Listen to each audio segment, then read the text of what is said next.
నేటి రోజుల్లో ప్రైవేట్ పాఠశాలకు దీటుగా ప్రభుత్వ పాఠశాల విద్యార్థులు రాణించాలంటే ప్రభుత్వంతో పాటు దాతల సహకారం ఎంతైనా అవసరం ఉందని జిల్లా విద్యాధికారి ఎల్ఎన్కే శ్రీనివాస్ రెడ్డి లోహిత్ సాయి హాస్పిటల్ డాక్టర్ భాస్కర్ అన్నారు. సిద్దిపేట జిల్లా నంగునూరు మండలం నర్మెట గ్రామంలోని మండల పరిషత్ ప్రాథమిక పాఠశాలలో 100 మంది విద్యార్థులకు శ్రీ లోహిత్ సాయి కార్డియాక్ సెంటర్ సౌజన్యంతో పాఠశాల ప్రధానోపాధ్యాయులు మనీష్ కుమార్ ఆధ్వర్యంలో క్రీడా దుస్తులను పంపిణీ చేశారు.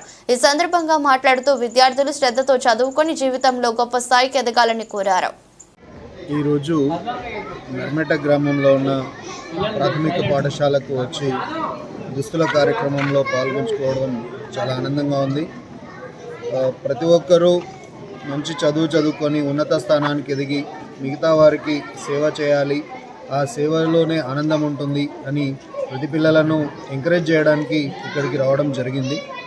సో వాళ్ళకు ఈ కార్యక్రమానికి సహకరించిన పాఠశాల ఉపాధ్యాయులు మరియు డిఓ గారు, ఎంఈఓ గారికి మా ధన్యవాదాలు.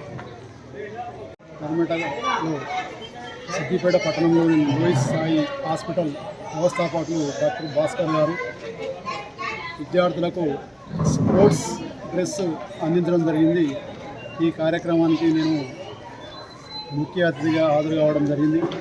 ఎందుకంటే మన ప్రభుత్వ పాఠశాలలు మరింత బాగుపడాలి అంటే, మరింత అభివృద్ధి చెందాలంటే, కార్పొరేట్ స్థాయి కంటే వాటికి ధీటుగా ఎదగాలి అంటే ప్రభుత్వ ప్రైవేట్ భాగస్వామ్యం అనేది ఈ రోజుల్లో ముఖ్యం. అందు గురించి మేము ప్రైవేట్ వారు ఎవరైనా దాతలు ఇచ్చేటువంటి వాటిని ఖచ్చితంగా అన్ని పాఠశాలలో కూడా స్వీకరించాలని చెప్పేసి ఇదివరకే మా హెడ్మాస్టర్ గారిని, ఉపాధ్యాయుల గారిని కోరడం జరిగింది. ఆ ప్రకారంగా చాలామంది దాతలు ఈ రోజున కూడా స్కూల్ పిల్లలకు టైయే కావచ్చు, బ్యాడ్జే కావచ్చు, లేదా నోట్బుక్సే కావచ్చు, ఇంకా ఏది స్కూల్ లోపల డిస్ప్లే కావచ్చు, టీచర్ టేబుల్లే కావచ్చు, అదేవిధంగా ఈ స్పోర్ట్స్ డ్రెస్సే కావచ్చు, స్పోర్ట్స్ మెటీరియలే కావచ్చు, ఏదైనా కానీ ఇస్తూ ఉన్నారు చాలా స్కూల్ లోపల. అదేవిధంగా వారిని కూడా మేము అంతే విధంగా ప్రోత్సహిస్తూ ఉన్నాం. ఎందుకంటే మేము తప్పకుండా స్వీకరిస్తాం. ఇది ఒక మంచి కార్యక్రమాలు కాబట్టి.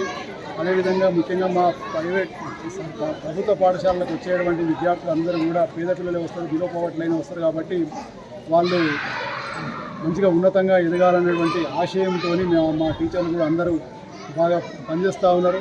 ఎందుకంటే మీరు అందరూ చూస్తూ ఉన్నారు, మన జిల్లా ఇప్పుడు దాదాపుగా ఏర్పడ్డప్పటి నుంచి కూడా ప్రతి సంవత్సరము 10th క్లాస్ రిజల్ట్ లోపల మనం ఉత్తమ ఫలితాలు సాధిస్తూ ఉన్నాం. ఫస్ట్, సెకండ్, థర్డ్ ప్లేస్ని మనము నిలుస్తూ ఉన్నాం. అది మా ఉపాధ్యాయులు అందరూ కూడా బాగా పనిచేస్తారని చెప్పేసి దానికి నిదర్శనం. అదేవిధంగా ఈ సంవత్సరం కూడా గత సంవత్సరం లాగానే సేమ్ స్పిరిట్ని కొనసాగించి ఈ సంవత్సరం కూడా 100% ఉత్తీర్ణత సాధించేందుకు మేము ప్రయత్నం చేస్తామని చెప్పేసి సెక్షన్లో భాగంగా సర్వశిక్షా అభియాన్ నుండి అటు మరి గ్రీన్ చాక్ బోర్డ్స్ కావచ్చు, లేదా మరి అడిషనల్ క్లాస్ రూమ్స్ కావచ్చు అందించడం జరిగింది. దానిలో భాగంగానే ఇక ఈరోజు మనం నడుపుతున్నటువంటి 3 నూతన అదనపు గదులు. ఈ రకంగా మరి చాలా సౌకర్యాలు కలుగుతున్నాయి. మరి ఏ విద్యార్థి అయినా పాఠశాలలో చేరినప్పుడు సమస్యగా భావించకుండా మీరు మా ఉపాధ్యాయులు చెప్పేటువంటి విషయాలను చక్కగా అవగాహన చేసుకొని మీ బంగారు భవిష్యత్తుకు బాట వేసుకోవాలని మనస్ఫూర్తిగా అభినందిస్తున్నాను. నిన్న బాగుపడ్డలు కావచ్చు, ఈరోజు బాగుపడ్డలు కావచ్చు, రేపు బాగుపడే వాళ్ళు కావచ్చు, ఏ పాఠశాలనే ప్రతి విద్యార్థికి బంగారు భవిష్యత్తు ఉంటుంది. మరి మా ప్రతి విద్యార్థి పాఠశాలలో 8 గంటలు మాత్రమే ఉంటారు. మరి అంతకంటే 2 నిద్దలు మీ దగ్గర ఉంటారు. కాబట్టి విద్యార్థి ఎదగాలంటే ఉపాధ్యాయులే కాదు, తల్లిదండ్రులు కూడా గమనించుకొని వారికి కూడా మంచి భవిష్యత్తు ఉన్నట్టుగా చూసేటువంటి బాధ్యత తల్లిదండ్రులు కూడా అనే విషయాన్ని గమనించాలని కోరుతున్నాను. మరి ఈరోజు భాస్కర్ గారు 30,000 రూపాయలు వెచ్చించి గవర్నమెంట్ స్పోర్ట్స్ యూనిఫామ్ ఇస్తలేదు. అదేవిధంగా మరి షూ కూడా లేవు. అదేవిధంగా టై, బెల్టులు కావచ్చు. మరి ఇప్పటికే రమేష్ సార్ మనకు గతంలో ఈ విద్యార్థులందరికీ కూడా టై, బెల్టులు అందజేయడం జరిగింది. మనస్ఫూర్తిగా మరి వారికి విద్యాశాఖ పక్షాన అభినందనలు తెలియజేసినాము. ఇప్పుడు కూడా మండల విద్యాశాఖ పక్షాన డాక్టర్ భాస్కర్ గారికి మనస్ఫూర్తిగా అభినందన